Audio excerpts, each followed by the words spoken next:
Hi, my name's Andrew. Welcome to High Road. In today's video you're going to learn how to play a D minor chord, but in case you just want the quick version, here it is.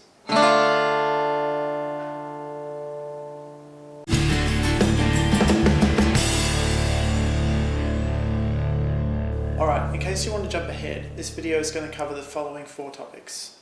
What notes is a D minor chord made from? How to read it from a chord diagram? How to actually play it? And some advanced techniques to help you get your D minor chord to sound as good as it can possibly sound. Okay, so what notes is a D minor chord actually made from? Well, it's made from the notes D, F, and A. On the guitar, that's voiced like this. D, A, another D, and an F. And then you strum from strings 4 to 1. So a chord diagram is a picture of your guitar looking from this angle. The vertical lines are the strings and the horizontal lines are the frets. The double line at the top is the nut. And by the way, on guitar we number the fingers 1, 2, 3, 4. If you play piano, that can be confusing because on piano, thumb is 1, but not on guitar. Lastly, at the top of the chord diagram you'll see circles and crosses. Circles indicate open strings, which are supposed to just ring freely. And the crosses are strings that you should not play. You can either mute them or just not hit them.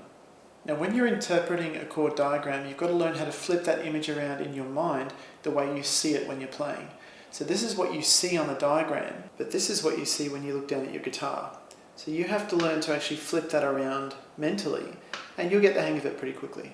Okay, let me show you how to actually play a D minor chord. Put finger 1 on fret 1 of string 1. Put finger 2 on fret 2 of string 3, and then put finger 3 on fret 3 of string 2. Then you strum strings 4 to 1.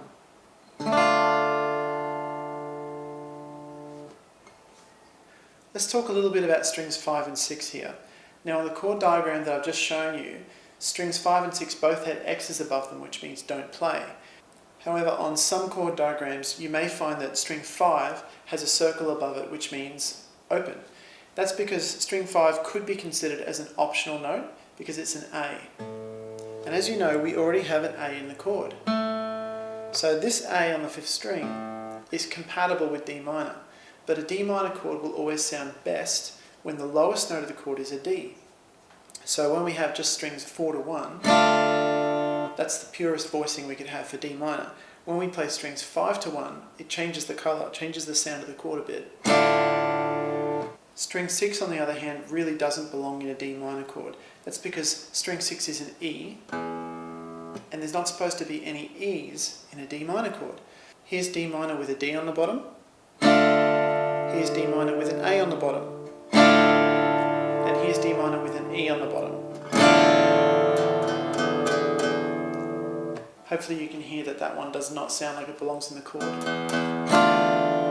If you're a beginner and you can't hear much difference between those 3 chord voicings, you might just have to take my word for it. As you do more playing and your ears develop and your musicianship develops, you'll start to be able to hear that the D minor version with the D on the bottom is the one that sounds the purest. Alright, let's talk about some advanced techniques to help you get your D minor chord to sound as good as it can sound. First of all, you want to get right up on your fingertips and get every finger as close to the fret as possible. When they're close to the frets, you don't have to press as hard and you're more likely to get a good tone. I also recommend that you push your hand nice and far forward so that your fingers can actually get up onto their fingertips. A lot of beginners are encouraged to sort of drop their hand away from the neck like this and adopt a nice open space below the neck. There's nothing wrong with that. That's probably a bit of a classical technique, and it is easier for beginners to do this. But to be honest, it's not a very realistic playing technique for strumming. And I'll explain why. Because when your hand is down like this, you can't use your thumb to help you mute the bottom string. So I recommend that you have some light contact underneath the neck like this, just gentle. Get your fingers nice and up onto their fingertips and then use your thumb over the back to mute that bottom string. You just wrap it over the top and you just touch it very lightly. That way string 6 is muted and it can't make a sound even if you hit it. Now, a lot of guitar teachers would frown upon wrapping your thumb over the back of the neck like that, and I get their point, but in reality this is what guitarists do. If you look at professional guitarists, whoever they may be, and you look at their left hand, when they're strumming and playing rhythm guitar, they're using their thumb to help them mute the bottom string all the time. As long as this doesn't become a bad habit, as long as it doesn't affect the rest of your hand grip and add extra tension to your left hand, and as long as you can still keep your fingers up on their tips, this is okay. In fact, it's recommended. Probably the last thing I'll mention here is that even if you're doing everything right with your left hand, you can still get a terrible sound if you're not strumming very well. So beginners have a tendency to hit the bass strings very heavily. I don't know why, they just do, which tends to sound like this. This is what it should sound like.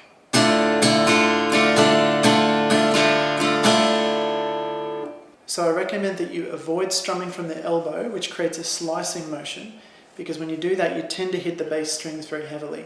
Instead, I recommend that you use a curved strumming motion from the wrist, and then you can actually have a better chance of hitting only 4 strings. Now, even if you strum as accurately as possible, you're still going to hit string 5 every now and then. That's okay, it doesn't sound terrible. And as long as you're using your thumb over the back in your left hand, that's your insurance policy, you can pretty much strum away to your heart's content and it's going to sound quite good. And that's how you play a D minor chord.